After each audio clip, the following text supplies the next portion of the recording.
د خیبر پښتونخوا په سر ښار پیښور کې د وزیراعظم شهباز شریف په مشرۍ کې د اپیکس کمیټې په غونډه کې پریکړه شوې چې د پاکستانیانو وینه تویونکو ترهګر به د عبرت نه وګرځول شي. پیښور کې په 13 جنوري په پولیس لاین کې د ځانمرګي برید وروسته پرون په 3 فروری د وزیراعظم شهباز شریف په مشرۍ کې د اپیکس غونډه شوې او غونډې ته د یاد پی او امنیت اخوال وړاندې کړې شوې دي. وزیراعظم شهباز شریف په ټوئیټر ویلي چې د اپیکس کمیټې په غونډه کې سیول او پوزي مشرتابه اعظم څرګند کړو چې د پاکستان د خلکو ساتنه به په هر قیمت یقیني کولی شي. چا چې په بیګناه خلکو برید کړي د قانون منګولو ته به راوستل کیږي. د ترهګر په ضد لاس ته راوړلې به بیرته په ناکامۍ بدلې نشي. هغه ویلي چې په غونډه کې په امنیتي وضع خبرې وشوې او د صوبو او مرکز ترمنځ د یو شان پالیسۍ جوړول اتفاق وشو. په غونډه کې نېشنل اکشن پلان ته د بیا کتنې په اړه غور وشو او د پلټنو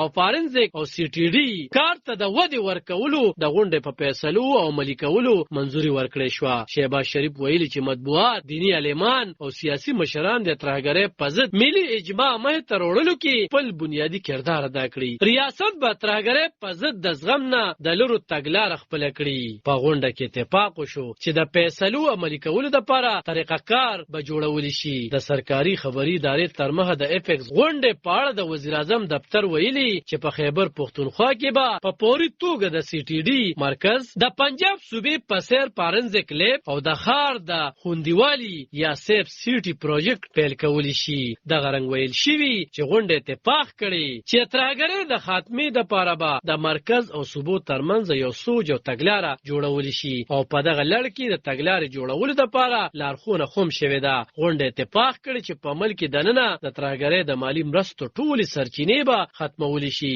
په 13 جنوري پیښور کې په پولیس لاین کې دننه په جومات کې ځانمرګي برید شوی چې 101 کسان پکې وژل شوي او د 200 نه زیات پکې جوبل شوي وو. د پاکستان د کورنو چارو وزیر رانا ثناء الله ویلي وو چې تحریک طالبان پاکستان خراساني ډلې د دې ذمہواري منلې ده. د پاکستان وزیراعظم شهباز شریف په 9 فروری د مهمو چیلنجونو په موضوع ټولګوندیز کانفرنس بللې او د پاکستان تحریک انصاف ګوند مشر او مخکنی وزیراعظم عمران خان په ګډون یې ټولو ګوندونو ته په کانفرنس کې د ګډون بلنه ورکړې ده.